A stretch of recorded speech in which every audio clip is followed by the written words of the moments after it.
Sports ক্রেজের আরও একটা episode নিয়ে চলে এসেছি।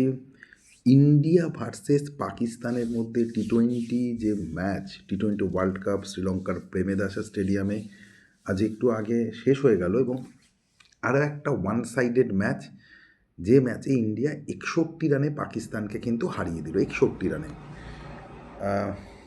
আমরা ইন্ডিয়া আগে ব্যাট করে 175 রান করে, ঈশান কিষান 77 রান করে, সূর্যকুমার 34 রান করে। এরপর পাকিস্তান ব্যাট করতে 114 রানে অল আউট হয়ে গেল। 114 রানে পুরো 20 ওভারেও পাকিস্তান ব্যাট করতে কিন্তু পারেনি। মানে ইন্ডিয়া পাকিস্তান ম্যাচ এখন কতটা ওয়ান সাইডেড হয়ে গেছে সেটা যদি আমি দেখি, যে আমাদের ডেথ ওভারে 18-19 এই ওভারগুলো বল করছে কে না তিলক ভর্মা না রিঙ্কু সিং, এদের দিয়ে সূর্যকুমার যাদব বল করাচ্ছে। মানে ইন্ডিয়া পাকিস্তানের ম্যাচ হচ্ছে, সেখানে ডেথ ওভারে বল করছে তিলক ভর্মা, রিঙ্কু সিং এরা। তার থেকেই বোঝা যাচ্ছে যে কতটা ওয়ান সাইডেড ম্যাচ আজ ইন্ডিয়া করে দিয়েছে পাকিস্তানকে। এবং এই যে একটা আমরা রাইভেরি ক্ল্যাশ বলি, সত্যি কথা বলতে কি ইন্ডিয়া পাকিস্তানের মধ্যে কিন্তু এখন আর কোনো রাইভেলিটি নেই, মানে অনফিল্ড। কারণ দুটো দলের মধ্যে এতটা ডিফারেন্স, মানে কোয়ালিটি অফ ক্রিকেটার এতটা ডিফারেন্স হয়ে গেছে যে এখন ইন্ডিয়া অস্ট্রেলিয়ার রাইভেলিটি রয়েছে, ইন্ডিয়া নিউজিল্যান্ডের রাইভেলিটি রয়েছে, ইন্ডিয়া পাকিস্তানের মধ্যে আর কোনো কিন্তু রাইভেলিটি নেই।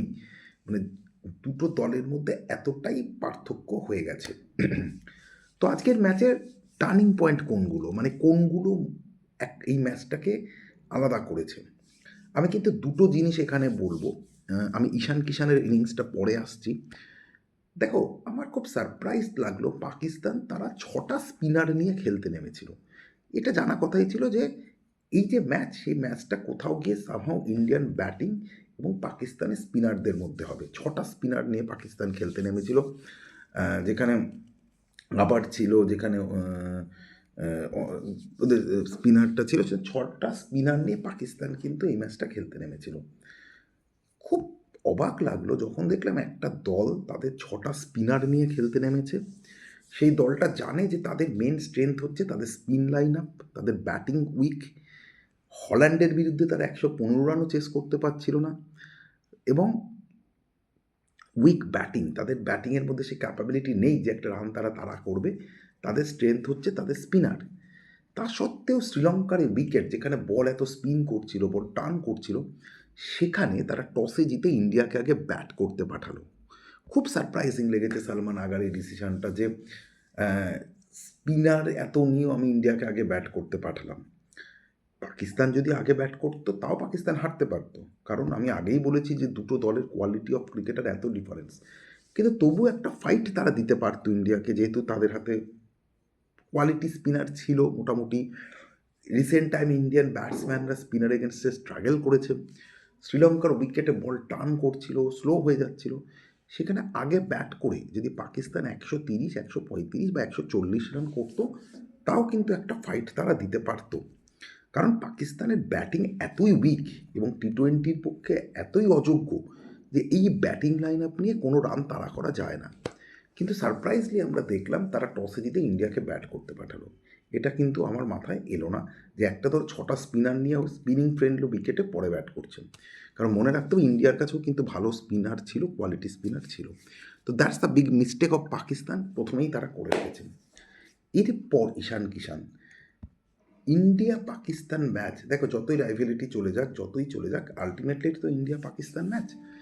এরকম ব্যাটিং, মানে এরকম এক ওপেনিংয়ে ব্যাটিং আমি কিন্তু মানে রিসেন্ট টাইমে কারোকে করতে দেখি না। রিসেন্ট টাইমে ওপেনিংয়ে নেমে একটা ম্যাচ আমার মনে পড়ছে, সেটা 2003, যদিও ডিফারেন্ট ফরম্যাট, 50 ওভারের ওয়ার্ল্ড কাপ, সচিন তেন্ডুলকর যে ইনিশিয়ালি ব্যাটিংটা করেছিল পাকিস্তানের এগেনস্টে, ঠিক সেই ধরনের। অর্থাৎ আজকে ঈশান 27 বলে 50, এন্ড অফ দ্য ডেতে 40 বলে 77। ঈশান কিষান ওই ধরনের ফ্লো ব্যাটিং করলো বলে ইন্ডিয়া কিন্তু 175 অবধি যেতে পারলো। কারণ তার পরের ব্যাটসম্যানরা কিন্তু প্রত্যেকে স্ট্রাগল করেছে। তো 175 অবধি ইন্ডিয়া কিন্তু যেতে পারলো। আউটস্ট্যান্ডিং ব্যাটিং, মানে আমার দেখা এগেনস্ট পাকিস্তান বলো বা এগেনস্ট টি-20 ক্রিকেট, এরকম একটা ইন্ডিয়া পাকিস্তানের ম্যাচ হাই ভোল্টেজ, যেখানে এত দর্শক, এত মিডিয়া রয়েছে, হতে পারে যে ফিল্ডে দুটো দলের মধ্যে অনেক ডিফারেন্স, কিন্তু ইন্ডিয়া পাকিস্তান সবসময় একটা প্রেশার থাকে। রিসেন্ট টাইমে প্রেশারটা আরও বেড়ে গেছে যেহেতু অফ ফিল্ডের অনেক ঘটনার জন্য। সেখানে এইরকম ব্যাটিং এবং শুরুতে স্পিনারদেরকে এত ডোমিনেট, ফাস্ট বোলারদের dominate, outstanding batting, one of the best টি-20 ইনিংস ঈশান কিষান খেলেছে। সুতরাং ঈশান কিষানের ওরকম ব্যাটিং তার সাথে পাকিস্তানের ভুল ডিসিশন সব মিলিয়ে খেলাটাকে কিন্তু একদম একদম ওয়ান সাইডেড করে দিল এবং ইন্ডিয়া কোয়ালিফাইং করে গেল সুপার 8-এ। তো আর কিছু বলার নেই, পাকিস্তানের ব্যাটিং নিয়ে কিছু বলার নেই, তাদের সে কোয়ালিটি অফ ব্যাটসম্যানও নেই দলে। Babar Azam should be retire টি-20, বোঝা উচিত যে টি-20 ফরম্যাটটা বাবর আজমের জন্য নয়, কিন্তু যেহেতু পাকিস্তান দলে আর কোনো বিকল্প নেই, সেরকম কোনো ক্রিকেটার নেই, বাবরকে টানতে হচ্ছে।